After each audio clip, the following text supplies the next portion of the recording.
Welcome to tech U G C crack.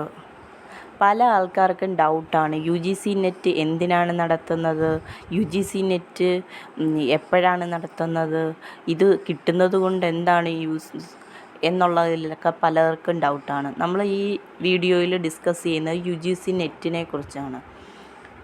ഈ 2024 U G C net നടത്തിയതിൻ്റെ ബേസിസിലാണ് നമ്മൾ ഈ video പറയുന്നത്. യു ജി സി നെറ്റ് എന്തിനു വേണ്ടിയിട്ടാണ് നടത്തുന്നത്? 3 കാറ്റഗറിയിലായിട്ടാണ് പറയുന്നവർ. ഫസ്റ്റ് കാറ്റഗറി എന്ന് പറഞ്ഞാൽ award of JRF and appoint as a professor. Second category appoint as a assistant professor and admission to PhD. Third category admission to PhD only.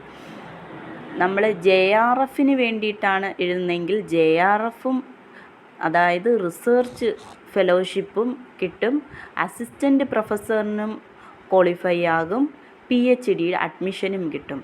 Category 2 ചെയ്യുന്നതെങ്കിൽ JRF നമ്മൾ JRF കിട്ടില്ല, fellowship കിട്ടില്ല, പക്ഷേ assistant പ്രൊഫസറിനും എലിജിബിളാണ്, PhD അഡ്മിഷനും എലിജിബിളാണ്. Third കാറ്റഗറിയിലാണെങ്കിൽ PhD അഡ്മിഷന് വേണ്ടിയിട്ടുള്ളത് മാത്രമാണ്. അതിൽ JRF ഫെലോഷിപ്പും കിട്ടില്ല, assistant പ്രൊഫസറിനും എലിജിബിളല്ല, പക്ഷേ PhD അഡ്മിഷൻ എലിജിബിളാണ്. മുന്നേയൊക്കെ നെറ്റ് എക്സാം എഴുതിയിട്ട് ഓരോ യൂണിവേഴ്സിറ്റിയുടെ എൻട്രൻസ് എക്സാം എഴുതണമായിരുന്നു PhD അഡ്മിഷന് വേണ്ടി.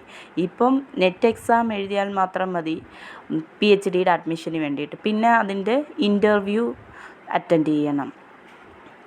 JRFനും ഈ JRF കിട്ടിയതിന് ശേഷം UGC റെഗുലേഷൻ അനുസരിച്ചുള്ള ഇൻ്റർവ്യൂ അറ്റൻഡ് ചെയ്യണം.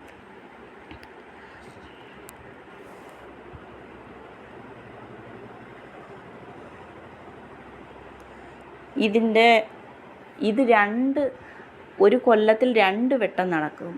ഒന്ന് ജൂണിൽ, രണ്ടാമത് ഡിസംബറിലും UGC നെറ്റ് നടത്താറുണ്ട്. UGC നെറ്റിന് 2 പേപ്പറാണുള്ളത്. ഫസ്റ്റ് പേപ്പർ ഒരു ജനറൽ പേപ്പറാണ്. അതിൻ്റെ അകത്ത് 50 ക്വസ്റ്റ്യൻസ് കാണും. ഓരോ ക്വസ്റ്റ്യനും 2 മാർക്ക് വീതം 100 മാർക്ക്. സെക്കൻഡ് പേപ്പറിൽ 100 ക്വസ്റ്റ്യൻ ഉണ്ട്.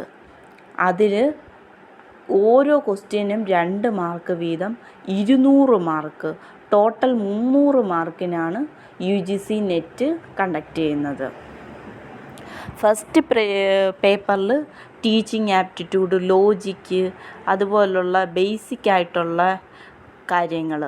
സെക്കൻഡ് പേപ്പറിൽ നമ്മുടെ ഓരോ സബ്ജക്റ്റിനെ കുറിച്ച് 83 സബ്ജക്റ്റുകൾക്ക് ഏകദേശം നെറ്റ് കണ്ടക്ട് ചെയ്യുന്നുണ്ട്. ടോട്ടൽ 3 അവേഴ്സാണിത്. ഫസ്റ്റ് 1 അവർ പേപ്പർ 1നുള്ളതാണ്. ദെൻ ലാസ്റ്റ് 2 അവേഴ്സ് നമ്മുടെ സബ്ജക്റ്റിന് വേണ്ടിയിട്ടുള്ളതാണ്. നെറ്റ് എക്സാമിൻ്റെ ഇംഗ്ലീഷിലും ഹിന്ദിയിലും ക്വസ്റ്റ്യൻസ് വരാറുണ്ട്. ഇത് ഓരോ ക്വസ്റ്റ്യനും 2 മാർക്ക് വീതമാണ് ഇടുന്നത്. നെഗറ്റീവ് മാർക്ക് ഇല്ല. അതുകൊണ്ട് തന്നെ എല്ലാ ക്വസ്റ്റ്യനും അറ്റൻഡ് ചെയ്താലും കുഴപ്പമില്ല. നമുക്ക് ഏറ്റവും പ്രോപ്പറായിട്ട് തോന്നുന്നത് എടുക്കണം. Then age limit. JRFന് ഏജ് ലിമിറ്റ് ഉണ്ട്, 30 വയസ്സാണ്. അതേസമയം അസിസ്റ്റൻ്റ് പ്രൊഫസറിന് ഏജ് ലിമിറ്റ് ഇല്ല. ഇനി എലിജിബിലിറ്റി എന്ന് പറയുന്നത് ഒരു മാസ്റ്റർ ഡിഗ്രിയാണ്. ഏതെങ്കിലും ഒരു വിഷയത്തിലെ മാസ്റ്റർ ഡിഗ്രി. അപ്പം ആ വിഷയത്തിൻ്റെ UGC നെറ്റ് നമുക്ക് അറ്റൻഡ് ചെയ്യാം. 55% മാസ്റ്റർ ഡിഗ്രിയിൽ മാർക്ക് വേണ്ടത്. ഇനി റിസർവ്ഡ് കാറ്റഗറിക്കാണെങ്കിൽ 50% മാർക്ക് മതിയാകും. UGC നെറ്റ് ക്വാളിഫൈ ആകാൻ ആ നടത്തുന്ന എക്സാമിൽ 40% മാർക്ക് വേണം. റിസർവ്ഡ് കാറ്റഗറിക്കാണെങ്കിൽ 35% മാർക്ക് മതിയാകും. ഈ 40%, 35% ഉണ്ടെന്ന് പറഞ്ഞ് നമ്മൾ ക്വാളിഫൈ ആകത്തുമില്ല. ടോട്ടൽ എത്ര കാൻഡിഡേറ്റ് ആണോ എക്സാം എഴുതുന്നത്, ആ ടോട്ടൽ കാൻഡിഡേറ്റിൻ്റെ 6% ആൾക്കാരെ മാത്രമേ നെറ്റിന് ക്വാളിഫൈ ആകത്തുള്ളൂ. അതിൽ തന്നെ 1% ആൾക്കാർക്ക് മാത്രമേ UGC JRF കിട്ടത്തുള്ളൂ. ഈ കാറ്റഗറി 2-നും കാറ്റഗറി 3-ക്കും ഉള്ളത് 1 വർഷത്തെ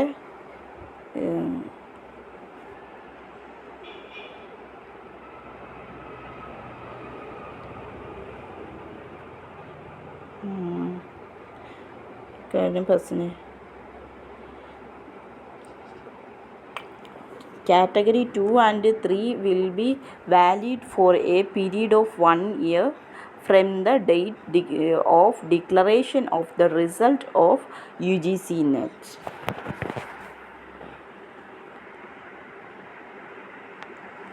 Okay, thank you.